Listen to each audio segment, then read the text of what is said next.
Hello everyone, welcome to Programming in C++ with me, Juhi Kaneria. Let us continue our Unit 1 Principles of Object-Oriented Programming. By the end of this session, you'll be able to differentiate various operators and also build basic programs using those operators.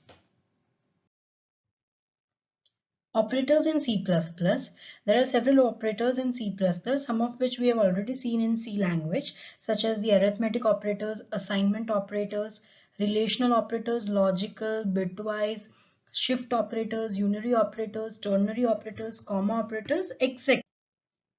Arithmetic operators, they are the mathematical operators such as plus, minus, star, modulo, divide, etc. Let's see the example of multiply, where which is denoted by star symbol. When we multiply A star B, we get 200 since A holds 10 and B holds 20 over here. Similarly, if we have a modulo operator, if we B modulo A will give you 0 since the remainder of 20 modulo 10 is 0. B divided by A will give you 2. Since B is 20 and it is divided by 10, then the quotient obtained is 2. Now increment operators, again there can be pre-increment and post-increment depending upon the usage. We have decrement operator, that means it will decrease the integer value by 1. Increment will increase the value by 1. Next is the assignment operator. Equal to, plus equal to, minus equal to. Equal to is an assignment operator wherein you can see your example, C is equal to A plus B means A plus B will be evaluated and that value will be assigned to C. Now if we write C plus equal to, it means it is nothing but C is equal to C plus A, which is a shorthand operator also. Then for any other operators, we can use shorthand operators like star equal to is used for multiplication, such as C star equal to A will give you C is equal to C star A. Then you can also have this same thing for bitwise operators, which we are going to see further. That is AND equal to, then OR equal to, then left shift and equal to. These all are the shorthand operators, or we can say assignment operators. Relational operators. Relational operators are basically used when we want to check certain condition.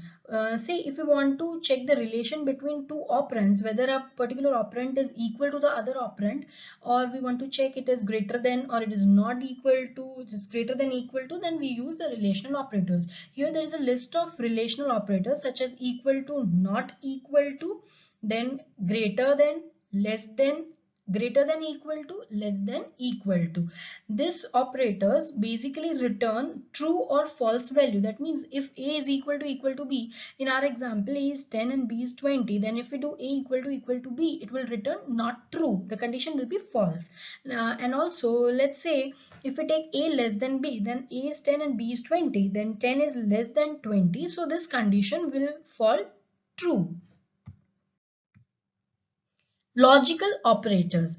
Logical operators basically are used to perform AND, OR and NOT operations between the two operands. Let's say A holds 1 and B holds 0. Then if we have logically, if we check A and B, it will return false. Means AND operator will return true only when both the operands are 1. Logical operators are basically used along with that of the relational operators to club more than one conditions. We have OR operator. Let's say A or B will return true because OR operator will return true value even if one of the operand is non-zero. Then not equal to, not operator, let's say not of A and B will return true since A and B is false, and not of A and B will give you the reverse value or opposite value, so it will be true. Next is bitwise operators. Bitwise operators perform operations on individual bits of the operands. Let's say A is equal to 60 and B is equal to 13. Then the bit values for A and B would be respectively, A will be 0, 0, 1, 1, 1, 1, 0, 0. and B will be 0, 0, 0, 0, 1, 1, 0, 1. Now, if we perform AND operation, in this operation, it copies a bit to the result if it exists in both the operands. That means if one exists in both the operands, then and then it will copy it. Otherwise, it will copy 0. So for this, if we consider, we have 0, 0 equal to 0, 0. Then 1 and 0 will give you 0. Sorry. 1 and 0 again 0, 1 and 1 will give you 1, 1 and 1 will give you 1, 0 and 0 0, and 0 and 1 will give you 1. Right, so the output will be 1 1 0 1, that is 12. Now, binary OR operator, it will copy a bit if it exists in either of the operand. That means if there is 1 in either one of the operand, it will copy it, and so the result over here will be 61. Now, if we perform the complement operator, it will return the ones complement, and it will just flip the bits. That means it will make 0 as 1 and 1 as 0. If you perform binary left shift, then it will shift the bits by 1 or whatever the number over here. Let's say if it is specified 2 over here, A left shifted by 2, then it will shift 2 bits towards the left. Similarly, for right shift also, it will move towards the right by the number of bits specified after the right shift operator. Other operators are size of operators. In size of operator, the syntax is size of, and in the bracket you give the data type or the variable name. Say if I have given the variable name as size of A and A is an integer, then it will return the size of the integer, that is 4. Now condition operator is also known as the ternary operator. It has three parts: the condition. First is the condition, then second is the true value, and third is your false value. So if a condition turns out to be true, then the X will be executed, and if it turns out to be false, then Y will be executed. Then we have the comma operators. It can be used at any place where we want to separate different or give a sequence. Right, dot operator or arrow operator can also be used for referencing individual members of the class structure and union, that we'll see in the further parts. And there is an AND operator, that is called an address of a variable operator or address of operator, and if you write AND of A, it will give you the address of the variable. Star operator, it is used to denote a pointer. That means if we write int star of P, that means P is a pointer variable that will hold the address of any other variable. Scope resolution operator.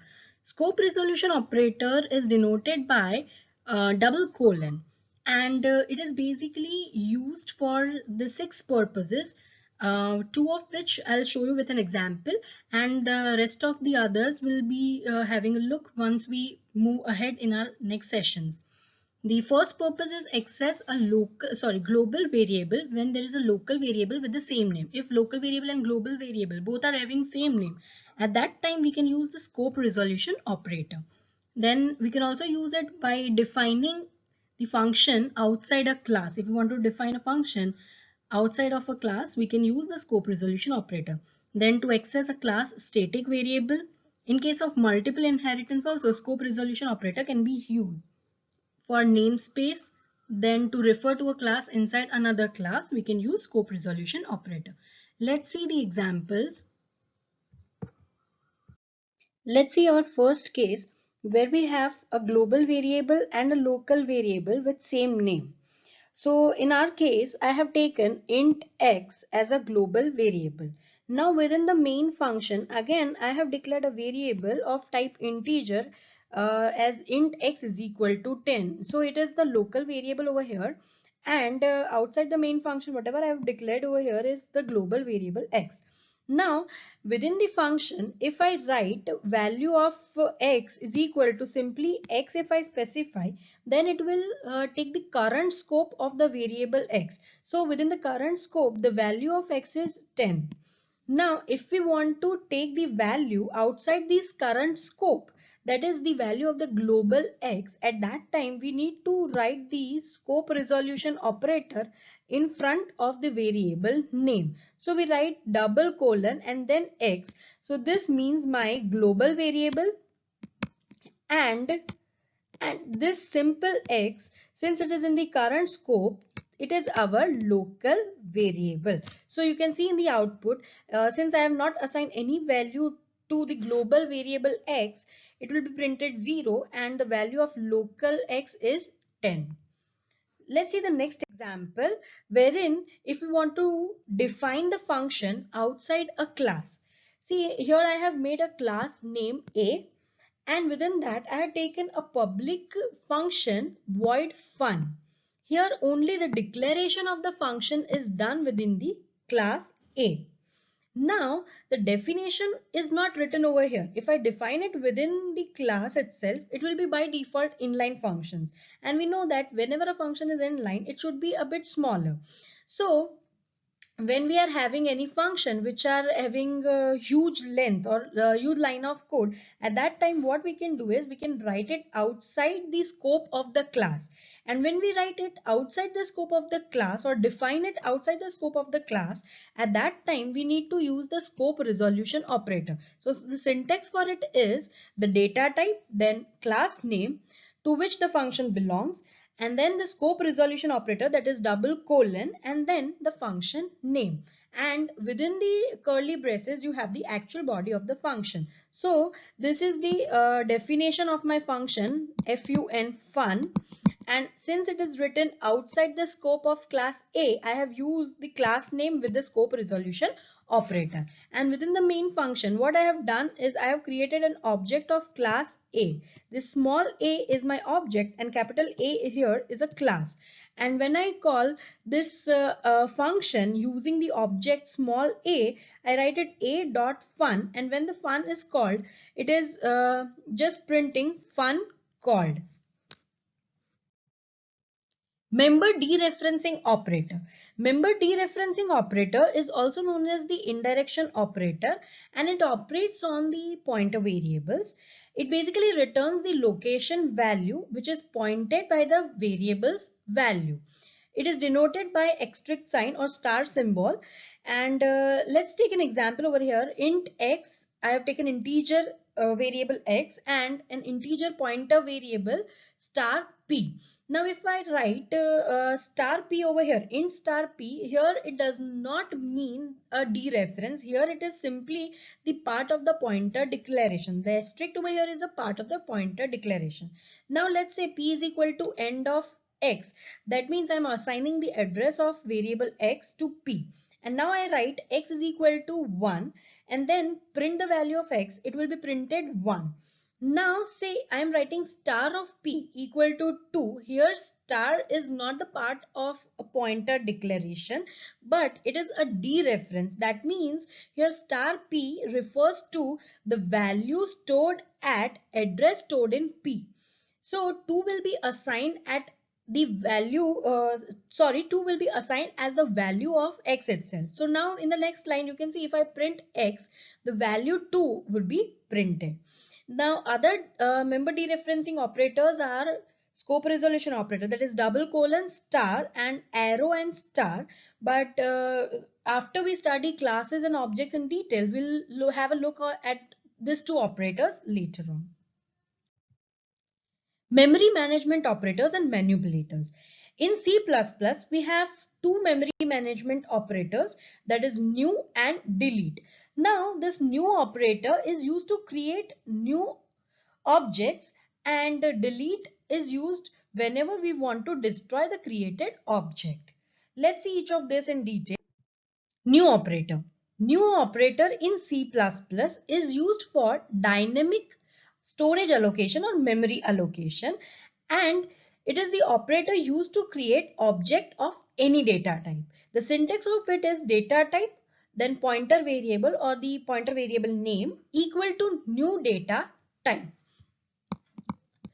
Here, new is a keyword and pointer variable is a variable of type data type. Let's see the example over here. When I write int star a is equal to new int, here star a is a pointer of data type int. Now if I write star a is equal to 20, then value 20 will be assigned to the address stored at a.